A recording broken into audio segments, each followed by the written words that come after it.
নিঃসন্দেহে উক্ত বাহুল্য আমাদের নিজেদের জন্যই। কুজোর ভেতরে বাকি কিছু আছে কিনা আমি উঁকি মারলাম। বাহ, ফার্স্ট ক্লাস! গেলাস ফাঁক করে বলে উঠলেন দারোগা। এমন শরবত এ জীবনে খাইনি। সার্কেল বাবুরও গেলাস খালি, খালি সাধুবাদ। পাহাড়ওয়ালাও জানাতে দ্বিধা করল না, বড়িয়া চিজ, বড়ি বড়িয়া চিজ। দারোগা বললেন, তোমরাও একটু খাও, কষ্ট করে করেছো। হ্যাঁ হ্যাঁ, খাবো বই কি স্যার, খাচ্ছি এই যে।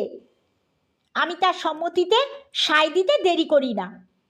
পতি তো চটপট আরও 2 গ্লাস ভর্তি করে ফেলে। তার আর আমার গোগ্রাসের উপযুক্ত 2 গ্লাস। গ্লাস মুখে তুলতে গিয়ে দারোগার দিকে আমার নজর পড়ল। বজরার দেয়ালে ঠেসান দিয়ে তিনি দাঁড়িয়েছিলেন। কীরকম যেন ঋজুভাবে দণ্ডায়মান মনে হলো। সাধারণত মানুষ, বিশেষ করে দারোগা মানুষরা এভাবে দাঁড়ায় না, দাঁড়িয়ে আরাম পায় না। আমার পিসেমশাইকে প্রাণায়াম করার কালে ওই ধরনের বসতে দেখেছি। ওতে প্রাণায়াম হতে পারে, কিন্তু প্রাণের আরাম হয় না। পরীক্ষা করে দেখা আমার। কিন্তু কোন ঠাসা হয়ে দাঁড়িয়ে দাঁড়িয়ে এ আবার কি প্রাণায়াম দারোগা বাবুর? দারোগা বাবুর গায়ে হাত দিয়ে দেখলাম, একেবারে কাঠ, নট নরণচরণ, নট কিচ্ছু, চক্ষু স্থির। কিন্তু 2 চোখ দিয়ে কি অনির্বচনীয় মধুবৃষ্টি হচ্ছে, এমন প্রাণকারা চাউনি দেখা যায় না বড় একটা। আর সারা মুখে যা অপার্থিব আহ্লাদ, পুলক যেন থই থই করছে।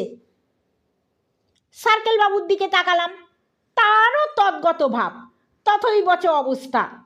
আত্মহারা হয়ে তিনি বসে পড়েছেন, এইটুকুই তার বাড়তি। আমার হাত থেকে গ্লাস খসে পড়ল।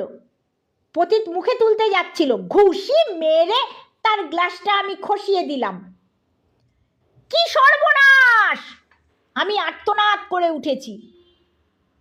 এতগুলো মানুষকে তুমি খুন করলে? দূর, তা কি হয়, বলল পতিত, কিন্তু তার মুখ ছাইয়ের মতো সাদা। পাহাড়